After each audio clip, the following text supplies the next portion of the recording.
to episode 100 of the Lowdown Radio Show presented by eBay Motors. I'm Neil Graham. This week, frequent guest Michael Uhlarik joins me on our celebratory episode to give us the backstory of how a kid born in a remote northern mining town ends up working as a designer for, among others, Yamaha and Aprilia. This is, of course, Michael's story. Michael is a favorite of Lowdown listeners, and here's your chance to learn more about a very good friend of mine, though I will not relent on loathing him for his precocious 5-language capability. Editor Zac Kurylyk also pops by with info on how you can get even more out of ADV Rider while supporting our editorial content at the same time. But first, this message from eBay. The worst part about loving cars might just be buying them and all the parts. From Toyotas to Aston Martins, eBay has thousands of cars and the largest online selection of vehicle parts and accessories. eBay. Things people love. Let's go back to the dawn of time. You grew up in a little mining town in northern Ontario, which is not what many would think. How did you end up there? In Sudbury. In Sudbury, Ontario. Okay, well, my parents were immigrants. And, you know, like so many stories, Canadian stories, it starts with, you know, a couple of people or a person arriving here with a suitcase and not much more. And that describes my parents perfectly. They had one suitcase between them, their, you know, documents, my father's diplomas, and they were like, okay, we're going to start over. Didn't speak English or French and didn't know anybody here. Dad was a doctor, medical doctor. So he had to, you know, Canada still doesn't recognize all, medical qualifications from abroad. So he had to redo for about a year and a half or two, the final bits. So my parents went from Toronto, where they landed, to Hamilton, where he did his residency. My brother was born in Toronto, my older brother. And Toronto is a great city. I love TO. But you know, it was then as now, it was a difficult place to start. Expensive. And for a doctor, for a physician, you know, he wouldn't have been able to set up a practice for a long time. And then as now, the Canadian government was saying, we need professionals in the north, in, you know, the Ontario government. So there was an opportunity to go up north and take over an existing retiring physician's practice, which is what my father did. And it was for 3 years. That's the lore in the family. We're just going up there for 3 years just to find our feet. And you know what? My parents settled because they met people, they made friends, they had me, they built a home, they built a life. And my mother in particular, and I'm in my mother's home right now, she passed last year, is filled with Inuit and Aboriginal art. She fell in love hard for Canada, for the land, the landscapes, the art. She was a refugee from communism from Eastern Europe, and she loved that she was in this town. And Sudbury had many things going against it, but it was a place of immigrants. Everybody was from somewhere else, and I went to school, a Catholic school, and in my class everyone was hyphenated. They were a Polish Canadian, a Chinese Canadian, a French Canadian, whatever, Czech Canadian. And that was understood and somewhat ignored. It was like, well, we don't really care. And I loved that. So that's how I ended up in Sudbury, or how I got created in Sudbury, so I guess the case may be. Right. And I had Sudbury was a rough town in the late 70s. It was suffering. For those who don't know, it's mining town. The north, and didn't the astronauts go there to train because the terrain was comparable to that on the moon? So that's the sort of mythical version. The truth is NASA moon astronauts did train in Sudbury, not because it looked like a cratered moonscape, although parts of it certainly did. And I'm talking about downtown. But the reality is that the later moon landings, the ones in the early 70s, were all about geology. And if you are interested in understanding the moon, you have to understand the Earth, because they have a relationship. So they were doing their geological training in Sudbury. But yes, Sudbury was a mining town, continues to be a mining town. It's got a resurgence now that we need critical minerals again. But when I was a little boy, it was in steep economic decline, a lot of suffering. And, my father passed away in 83. And so there was just this kind of like, well, everybody else is leaving. And my mom decided it's time for us to go. So back to me. I had a really idyllic childhood, I have to say. As a kid growing up, being outdoors all the time, lake, rocks, bush, just hanging out with the kids in the area, bicycling and stuff. That was really great. But long winters, and this is instructive to my career. My brother and I spent long winter days indoors. And our father was pretty strict about like toys and just in general. But one thing that he did not limit was Lego. So we had preposterous amounts of Lego. And we were imaginative. We drew a lot. We read comic books, which was, not cool then. That was, you get beat up at school for reading comic books. But we clandestinely, enjoyed comic books at home and imagining worlds and then trying to recreate them in Lego. And I credit Lego genuinely for my curiosity in how things work and optimizing how to make something better, how to make something you don't have enough pieces for. A skill I'm still practicing all the time. And anyway, we moved to Toronto in 84 and I went to school there, and my brother studied industrial design, which for anyone who doesn't know, it's the intersection of engineering and art. It's every object in your life that is a consumer good most of them have had the touch of an industrial designer. Every car, every motorcycle, most furniture, consumer electronics have been created with industrial design, which is the understanding how humans interact with things. The calculations of structure and load and wiring and software, those are engineers' tasks, and we work with engineers. But in any case, he was an industrial design student, very successful, won a lot of awards and scholarships, and then went off to Europe to become a car designer, which he still is. And I was exposed to this, and I had thought that I'd be a mechanical engineer because I was more, while I like to draw and I like to make, I was more about the functionality side. I had more of my dad in me than the creative artistic side of our mother. So for when my brother and I had build-offs with Lego, his stuff was extravagant, stunning, pushing the boundaries of what was possible with the bricks we had. My stuff was very pedantic, very rational. I cared a lot about detail. And those are our personalities really reflected in Lego. And so when I got to the end of high school doing maths, I was a good high school student, good in math, good in science, loved physics, loved mechanics, was racing bicycles, stripping bicycles down, got my motorcycle license when I was 16, before I got my car license, loved motorcycles, loved everything about them, the way they made me feel. I mean, I'm speaking to the insane, asylum here, and which to the converted, yes, yeah, or to the afflicted, of which I am one. Let me jump in. Where did you could have been a designer of doorknobs, and of course we need more doorknob designers. Mm-hmm. Yeah, but what led you to motorcycles? Because you had interest in a lot of things, like bicycles, and your father drove a 911, which is unusual for a northern mining town, I suspect. It stood out among the Corvettes and Lincoln Town cars. Yeah. But where did the motorcycle thing come from? So my dad had a bike. My dad had a Java Perak, which is a Czech single-cylinder two-stroke bike. I think, and I say this because I didn't really know my dad, so what I know about him is mostly through other people. I think it might have been my uncle's bike, and he sort of appropriated it. My dad had an older brother. They had a bit of an antagonistic relationship, is my understanding.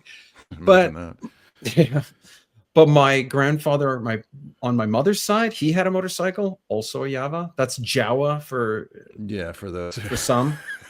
Who mess it up like me. Oh, mess it up, yeah.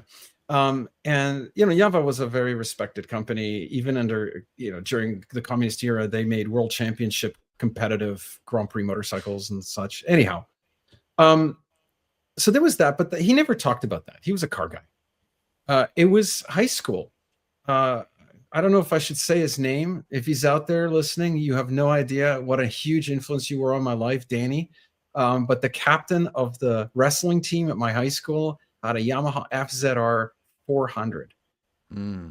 And he was just the cool guy. He was the 1980s high school jock. He had cool hair. He looked good. He was athletic. He smoked at a time when my generation was really frowning upon that sort of thing. And he had this drop dead gorgeous Japanese sport motorcycle. And he rode the bejesus out of it. Like, he dropped it. It was scratched. It was a little bit bent. He got busted for speeding a lot. He got kicked out of school for other things. For stuff. He was everything you weren't. He was everything I wasn't. Yeah. But one-on-one, super nice guy. And he had an incredibly attractive girlfriend who was also captain of these various girls athletic association. He was like cool guy. Anyway, he had this cool motorcycle, and another family friend had a ZX10, the world's fastest motorcycle at the time. And I just thought motorcycles were like everybody, I guess, that gets into them. They were magical, mysterious, magic carpets. Like, yeah, cars are cool, and you could take your friends, and having a 911 would be awesome. But you're 16, you're not going to have a car, and if you are, it's going to be a hand-me-down or a piece of junk. My first car cost $700. But you could realistically get a hold of a pretty cool motorcycle for not a lot of money. And the reality is that I got taken to the Toronto Motorcycle Show, the one at the airport, in like 1991 when I turned 16, or just about to turn 16. And I filled in all the cards for the different giveaways that they had, the contests. I was kind of there mostly as a hanger-on to some other people that were going. And then I got a letter in the mail, ironically, from Yamaha Canada, saying that I had won a Learn to Ride course with Humber College. And that was it. One weekend, I arrived Friday. I didn't know anything about motorcycles. Sunday night, I had a full motorcycle license, which is criminal. That's just terrible. I'm glad we have graduated licensing now. Yeah. But it was super cold. It rained the whole weekend. I crashed, I fell over once. And I went home and I was like, this is for me. It's everything I love about cycling, but with power. And to answer your question, after I gave up on mechanical engineering and went to industrial design, I ended up being a toy designer. I worked as a toy designer for Spin Master Toys in Toronto back when they had 30 employees and it was a little teeny tiny mom and pop. And I was well paid and I was having fun and I made some production toys, of which I'm still very proud. But the toy industry is full of profound compromises. These are cheap products made for the lowest price possible. And, it's Toronto and the snow is swirling outside and I'm at the Spin Master office longing for spring and for my motorcycle, my first bike, a Suzuki GS 550. What a piece of junk. The one I had was in rough shape, but it was mine and it made me happy. And my best friend at the time, who I just said, I wish it would be so cool to design motorcycles. So why don't you? Because that's the kind of guy he is. It's like, well, why don't you? And at that time, he's like super successful fashion photographer. He's like hanging out of helicopters and doing photo shoots around the world. And I'm like, because normal people don't do that. And he goes, well, why not? So I explained to him the process. And, he said, well, just apply to one of these design schools in Europe and see what happens. So that was it. I applied thinking, I'll get this out of my system. I won't get accepted. I'm a kid from Sudbury. We don't design motorcycles. That doesn't happen to us. It's some Italian guy with incredible art background that gets to do this. Right. And then I get a letter in the mail because it goes pre-internet saying I've been accepted for an interview. So I take the money I have and I fly to England, to the UK for a weekend, which seemed very like, wow, I went to Europe for the weekend. Right. Just to do the interview. And again, thinking this is the highlight. I get to go to London, spend some time there, and then I'll get the rejection letter. And then I got accepted. So you go to England to study, and that's a 3 or 4 year program, I presume. 2. And then where did you go from there? Well, it's important to say that when I arrived at the RCA in London, I was the worst student in my class, like from day one. Royal College Because of Art, because all the other students had already had internships at car studios like Ford and Peugeot and Mercedes, and it's just like, and what have you done? Before they even went to school? Well, because it's a master's program. So so everyone already had their undergraduate degree, had already started careers. Right. And then I show up and it's like, well, I designed some plastic dinosaur toys. So, but and I think I allow me to expound the virtue of being Canadian. We are known for doing a lot with a little. And I think that's a universal quality of Canadians. We don't have the horsepower, firepower economically of other, our G7 partners. So we're a little bit scrappier, maybe. I worked really hard. I got an internship at Piaggio. So I went to Italy for the summer between first and second year. And that was it for me. At Piaggio trained me how to make clay models. I had a really terrific mentor who was a ex-Cagiva designer and then went on to do really cool stuff. He's just recently finished the Lambretta redesigns. Amazing guy. He really took me under his wing. I learned a little bit of Italian. I learned how to cook, because until then, cooking for me was opening a box and putting it in the microwave. I came back to finish my second year, and I ended as I had 2 full-size motorcycle models and presented to Ducati, to BMW, to GK Yamaha, obviously to Piaggio Group.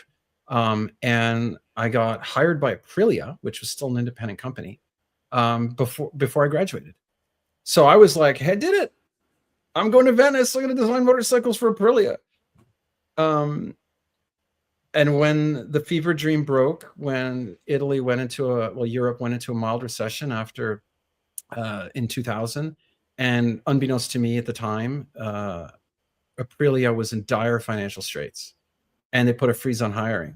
And so I'm off with my girlfriend, enjoying, the delights of a life that we were planning together. And then I get this email,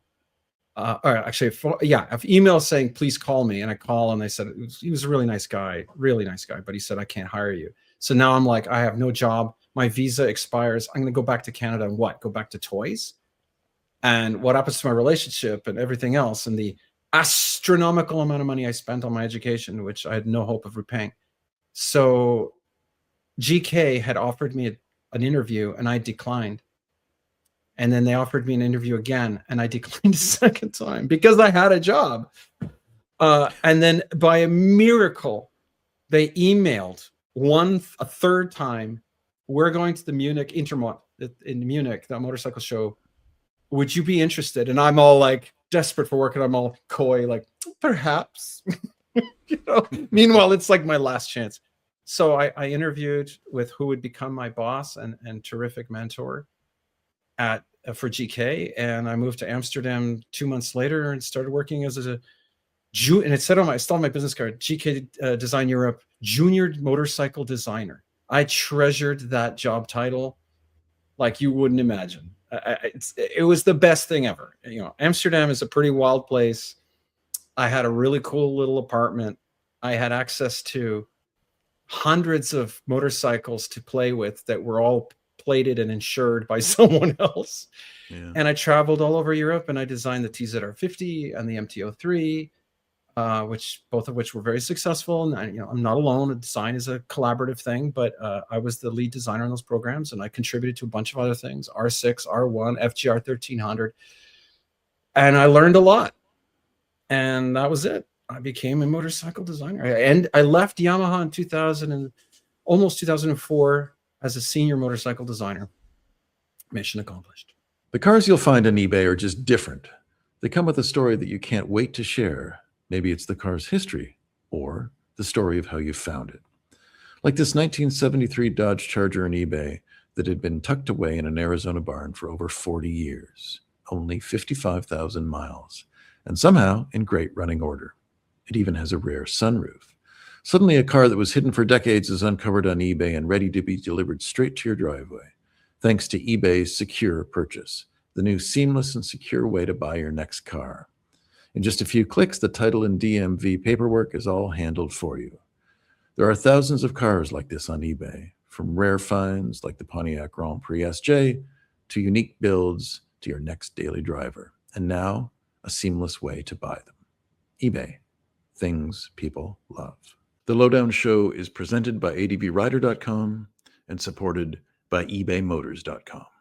You got a really sort of a smooth start in some ways, notwithstanding the Aprilia go, no-go. But then post Yamaha, you did a lot of different things. You ended up you came back to Canada, and what precipitated that move? A girl. Oh, imagine. Who became your wife, I suspect. Yes, mother of my children. So yeah, I left Yamaha, which was probably a foolish thing to do. But I really wanted to do. I spent way too much time in airplanes. I spent 200 days a year away from home the whole time I was at GK, and that gets old real fast. It's hard to have a relationship. It's hard to have a cat. It's hard to have a plant. It's hard to plan. I begged Yamaha to position me somewhere permanently where I could actually do the design work. They obviously are not going to redesign their company around some schmuck. So I went to Barcelona. I started my own design consultancy, and I worked almost exclusively for Yamaha and Aprilia, which was now part of the Piaggio group. Did a lot of things. And by 2007, I was really homesick. It had been, 8 years, almost 9 that I was away. And I was really starting to think like my values had changed. I was getting older, and I was missing my friends and missing a lot of important things. So I put a Post-it note on my desk saying 2010. 2010 is a hard line. I'm going home, going to Canada. Don't know what I'm going to do. And then on a beach in Spain, I met a girl from New Brunswick, as one does. And,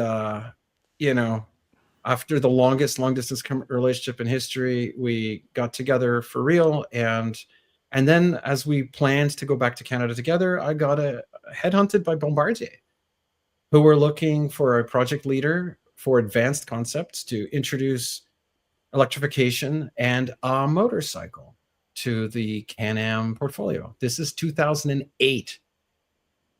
So I signed on the line.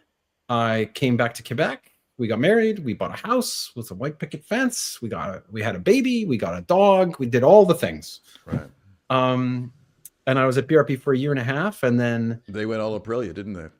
They went all Aprilia because a bunch of American, wheeler dealers on Wall Street sold a bunch of, property CDOs that had no value. So we have the Great Recession. It cratered every industry, as everybody knows. I survived 2 rounds of layoffs, but number 3 was unlucky. And I ended up with a toddler and no job. And, I, at that point, was looking at what to do. I had taught industrial design and vehicle design as a personal enjoyment thing all since like 2005, 6 in Europe. And so I reached out to a couple of colleges. I taught at the Ontario College of Art, my alma mater in Toronto. So I got a little bit of teaching there. And then we moved to Nova Scotia, and I got to Halifax. My wife got restarted her, career in art as an architect. And I moved out here, never been out east. So I'm like, what do I do? So I taught at the Nova Scotia College of Art and Design, which was fun. I wrote for some crappy little magazine called Cycle Canada. Poor soul, you. Yeah, and I designed and built Canada's first electric race bike, the Amarok, not alone, again, with terrific help. My partner, Kevin, and, a lot of companies and organizations and individuals who supported us. This is 2011 when electric motorcycles were basically non-existent. Raced it at Pikes Peak to test it, tried to raise capital, couldn't. Then I sort of ended up as a hired gun, and I did a lot of work for Bombardier as a consultant, and my work started to shift towards not the design, but what should we make and justify the business case. And this became my career since then. I have designed since then 3 motorcycles since moving out here since 2012. But the last 12 years, I've been mostly, that's Motorcycle Global, is companies come to me when they say, all right, we've got all this technology, we got this money, we've got an idea, vet the idea. Because here's the thing that is unpopular sometimes on my appearances on this podcast. I don't deal in opinions unless I do if I expressly say this is my feeling, this is my opinion. But mostly I trade in facts. And the market facts are that American, Canadian, North American companies are very bad at motorcycles. The entire time Polaris owned Victory and Indian, they had 4 years of profit in more than 30 years of trying to make motorcycles. Can-Am hasn't made a penny off of their electric motorcycle. Like, they're not good at this. And it's not because there aren't smart people there. It's not because there aren't brilliant engineers, brilliant, hardworking, super smart people there. It's the product market fit. Right. Does the product you develop, you can develop, smart people can make anything. But the thing is, does the market want what you're selling? And because North America, I should say Canada, US, because Mexico is North America and Mexico is doing fine. Because this is not really a motorcycle culture the way the rest of the world is. Decisions are made, poor decisions are made because they're based on incomplete facts. So what have I done for the last 12 years? Mostly filled in the gaps. I travel around. I've been hired by many companies to either refine a business case, explain the market, explain the export market. How do we market our thing in Europe? Or a European company, how do we market our thing in America? Right. As a Canadian, right on the Atlantic coast, as a person who could speak 5 languages and who's got this designer creative understanding of how humans respond to certain aspects of motorcycling, but at the same time, a very rational, cold-blooded approach to function, including business function. I am really good at being that in between. What are we doing and why? Why? I don't know. That's up to you. But I can explain to you what you should do, or at least what would be the best opportunity based on facts, market facts. But of course, you are keeping your hand going as a designer. Let's wrap this up with your latest project. Now, I know you can't probably speak a whole lot about it, but you can give us a little something, and it's kind of unusual. At least it seems unusual to me. It's sort of a non-consumer motorcycle. Is that correct? Sort of. So all motorcycles end up as consumer motorcycles. But yes, so North Forge is a company that I am part of now. I'm actually the chief product officer of North Forge. We came out of hiding actually just a couple of days ago, and it is dedicated to designing a purpose-made motorcycle for defense, for the military, not just for Canada, but for allied militaries. This comes out of a need.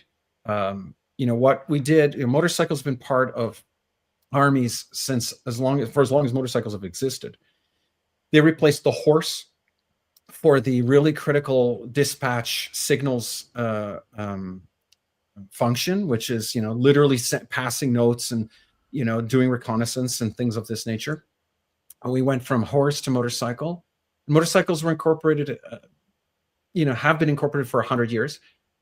After the fall of the Soviet Union and the peace dividend we've all enjoyed for the last 30 years in the West, the collective West, we got rid of motorcycles. Almost all of our G7 armies got rid of motorcycles because we were trying to save money.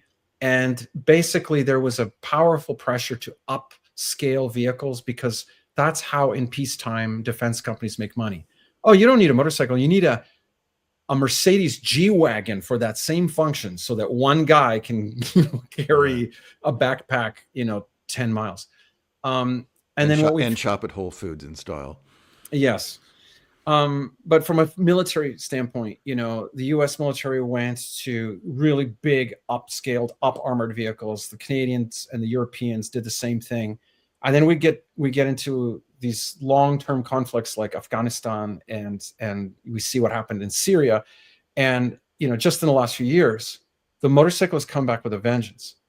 ISIS and the Taliban have employed 100,000 motorcycles, Chinese knockoffs of Honda CG125s, in light tactical, but mostly signals, intelligence roles, mortar teams. And in Syria, the 2 years ago, the revolution that happened there, the motorcycle played a big part. And these lighter, dispersed military applications of small individual unit tactics versus large scale formation, mobility, movement, warfare.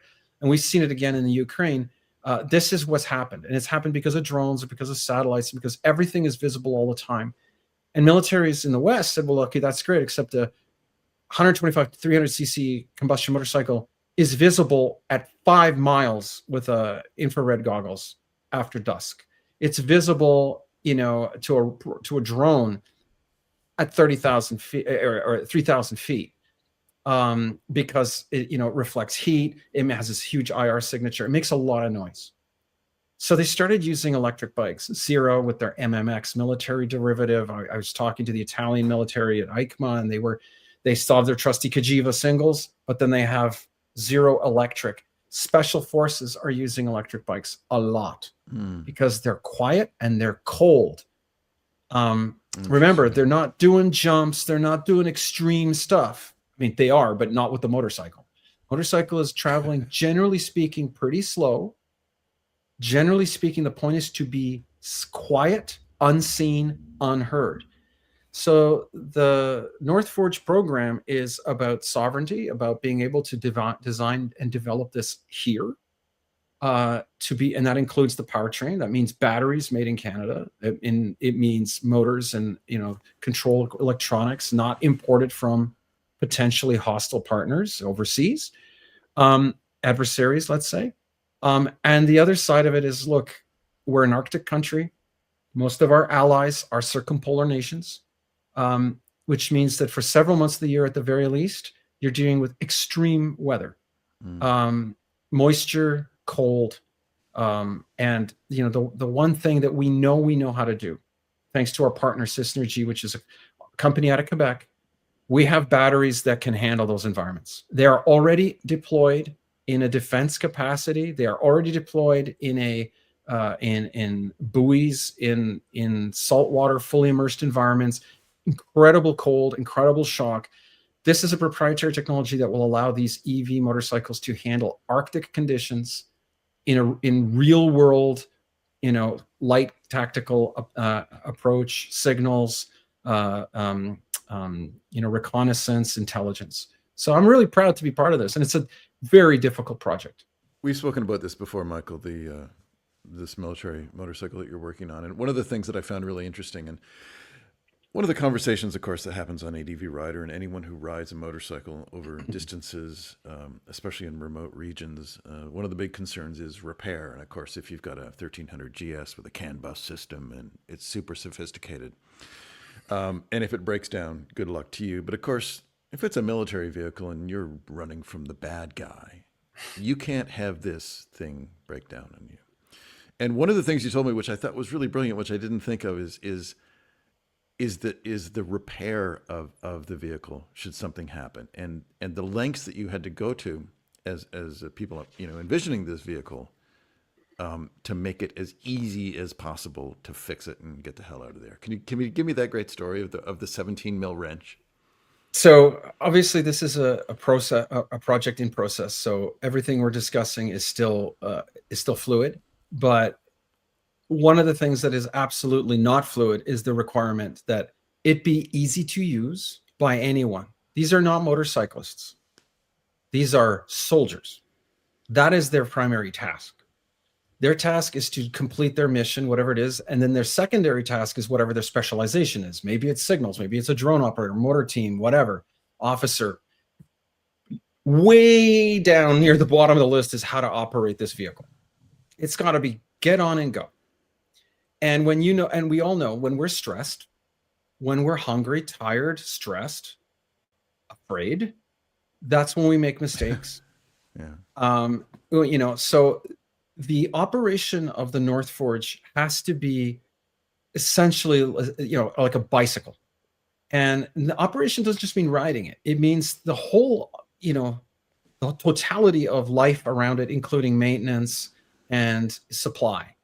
And so, you know, you have to be able to handle, to be able to change a tire using whatever tools are on the bike and wearing an Arctic grade mitt.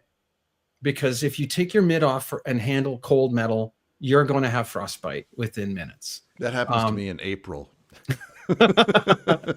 Could be the arthritis.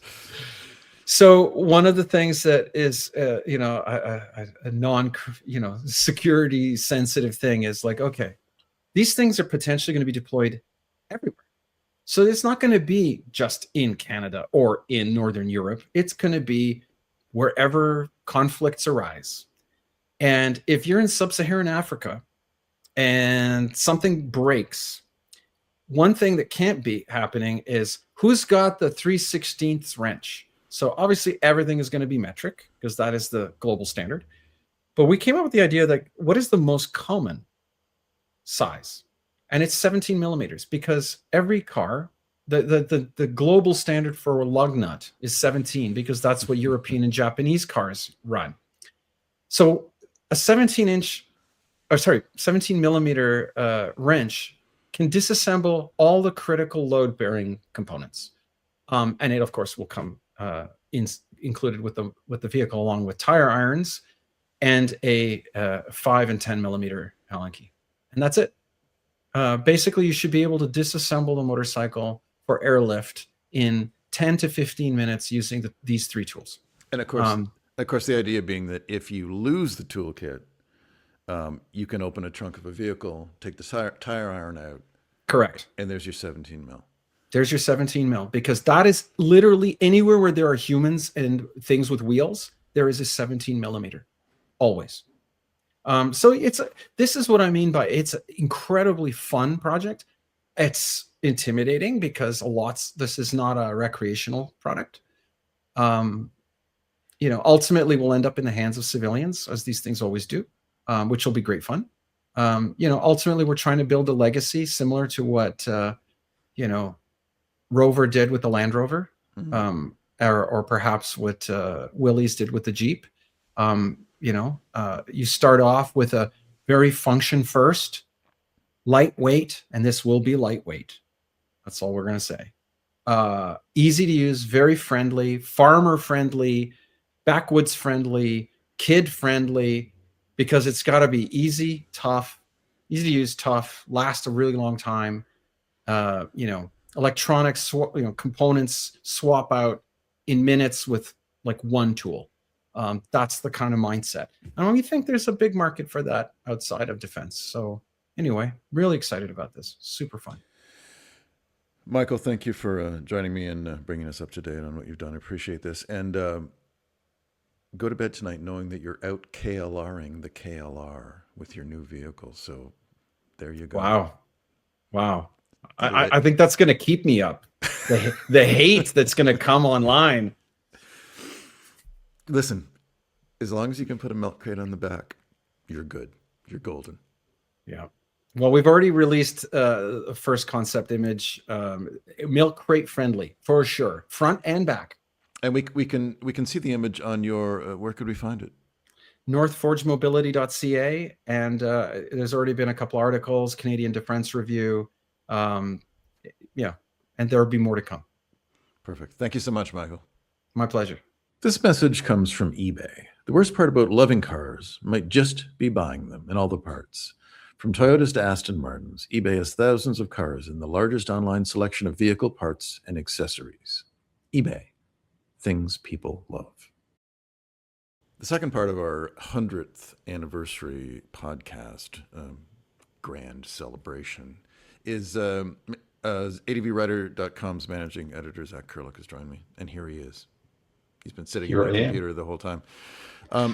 And Zac, we just had Michael on, who told us, gave a bit of his backstory, because some people have been interested. Of course, Michael's probably the most frequent Lowdown guest, along with yourself. And your backstory is just too sordid to share. So instead of doing that, what we've decided to do is you're going to give us a bit of the behind-the-scenes stuff at ADV Rider, and specifically some of the membership stuff, because it's not, well, I think we can say this, it's not well promoted on the website, both the print magazine and membership.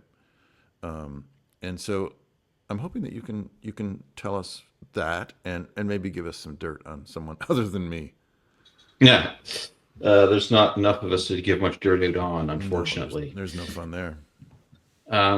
No, we are in the middle of working on our next edition of the print magazine, as you know.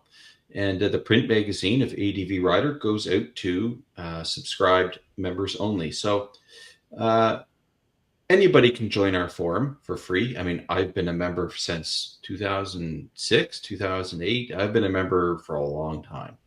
And back when I joined, it was Baldy that ran the place. And I think he paid the bills mostly with Smug Mug links somehow. I wasn't Right. I wasn't a Smug Mug member back then. I was just one of these freeloaders. Well, gee, that hasn't really changed, has it?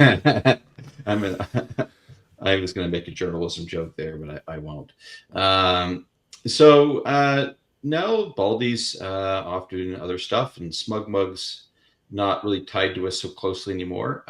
Obviously, we have to keep the lights on, so a lot of the forum bills are paid by advertising, just like the rest of the internet. But you can also join the forum as a member and get all those ads turned off. And in my opinion, you get some pretty good perks too.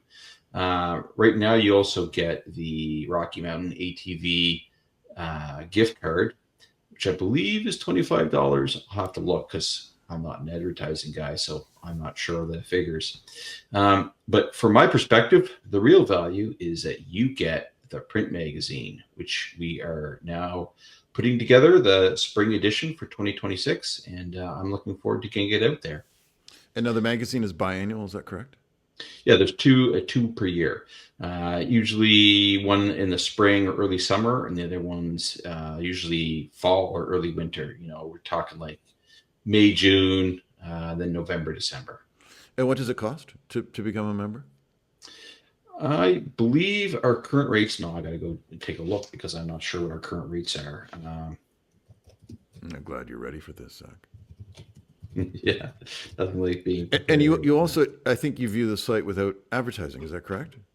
Yeah, that's right. It cuts off your pop-up ads as well. Right. So our rate for U.S. residents is $49 per year. If you're new, you also get the ADV Rider T-shirt and some stickers, and you can do some other stuff on the forum, like add photo attachments and things like that, which means that you don't have to go put your photos in PhotoBucket and then get extorted by PhotoBucket in 5 years, which is what happened to a lot of internet forums, as you may or may not know. The PhotoBucket, when they did their great clawback, really impacted a lot of internet forums. So I don't even know what PhotoBucket is, but the gist of what you're saying is it helps support us, and you get a nice magazine. And the magazine is really nicely done, and it's thick. It's a good half inch. So it's nicely printed. The photographs are beautiful. It's substantive. It's great for squishing critters come springtime that get into your house. I've used that many times for that. Although never with articles I've written. No.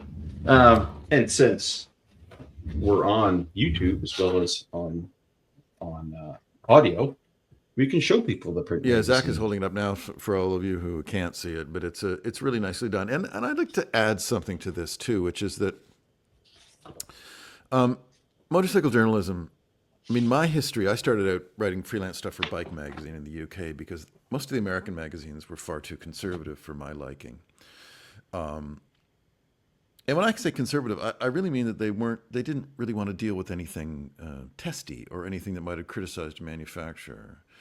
And Zach, in your editorship, I mean, you actually don't ever tell me what to say or take anything away. Although you blocked out when I said, fuck, you took 2 letters out, which I'm going to hold against you in the most recent column. But there's very few places. I mean, Cycle World and Motorcyclist, of course, are mostly reviews now, and most other North American motorcycling sites are really just it's wall-to-wall products, which is fine if that's what you're interested in, if that's your sole interest. But I think most of us who are interested in motorcycling are interested in some of the stuff behind the scenes, what's going on at Harley Davidson, what's going on with electrification, and of course we have a wildly opinionated and informed, for the most part, even if they're informed in kind of a peculiar way, feedback from our readers.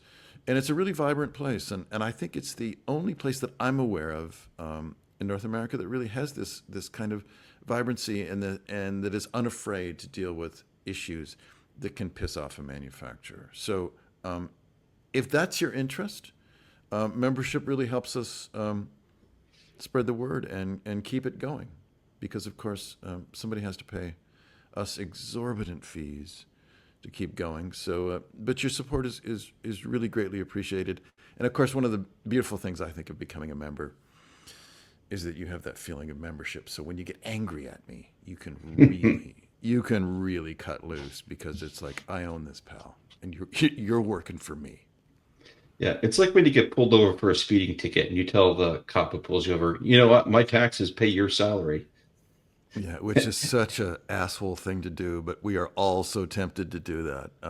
Yeah, it will get you no favors saying anything like that. But Well, I always figured that if I told the police officer that he would say, "No, your tickets pay my salary, and I just got a raise."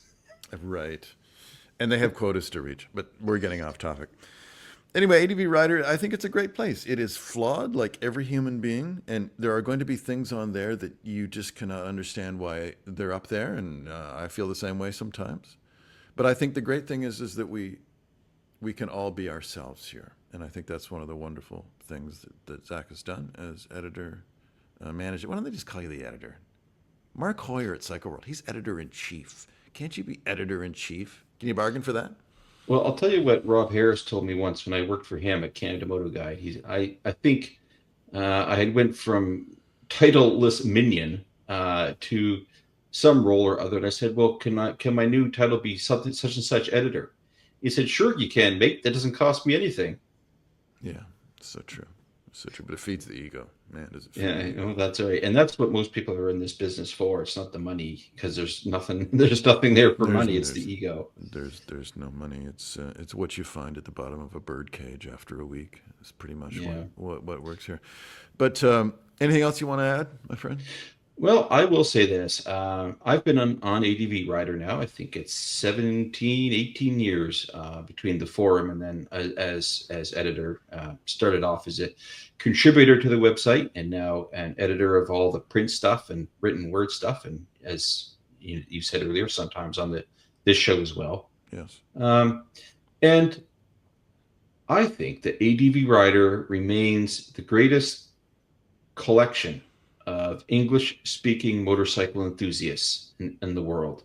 And we are on the surface about adventure bikes, but you will find people here who are very knowledgeable about every aspect of motorcycling, whether it's drag racing, scooter commuting, whatever it is. And that's why I have always thought the ADV Rider was a special place. It's about people for who motorcycling was more than just a hobby. It is for some, sure, but for a lot of other people, it wasn't just even a lifestyle. It was an identity, and that's why I always enjoyed it here ever since I started. If I had found this website 2 years earlier, I wouldn't have gotten married. I would probably be a scooter tramp riding around Belize or someplace like that, or Bolivia. I don't know how to respond to that. Well, it is a like the great Tom Waits said. Everybody started it with bad directions, and I kind of feel that is us, and that is our readership and viewership as well. And I think it's a great ode to the civilizing aspect of the motorcycle, that we can mostly, though not always, but mostly get along in our differing views. So I think it's a great resource, and we would love your support. And just by listening to this, you are even giving your support. So Zac, thank you for joining me today. Thanks for having me back on here, Neil, and thanks for getting us to 100 episodes. I think that's pretty significant. We made it. We made it 100. There are no promises for the future, but let's aim for 101 next week. Yeah, I was going to say 1,000, but maybe that would be punishment for you. Oh boy, I don't know if I have 1,000 in me. I think not. But one, I think I can do 101. Well, they'll start with 101. Check in next week, folks, to see if we make it. The cars you'll find on eBay are just different. They come with a story that you can't wait to share. Like this 1973 Dodge Charger on eBay that had been tucked away in an Arizona barn for over 40 years. Only 55,000 miles. And somehow, in great running order, it even has a rare sunroof. Suddenly, a car that was hidden for decades is being delivered in just a few clicks with eBay's secure purchase.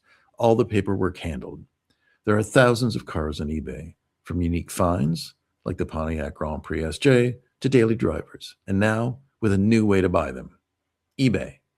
Things people love. Thank you for listening to the Lowdown Radio Show.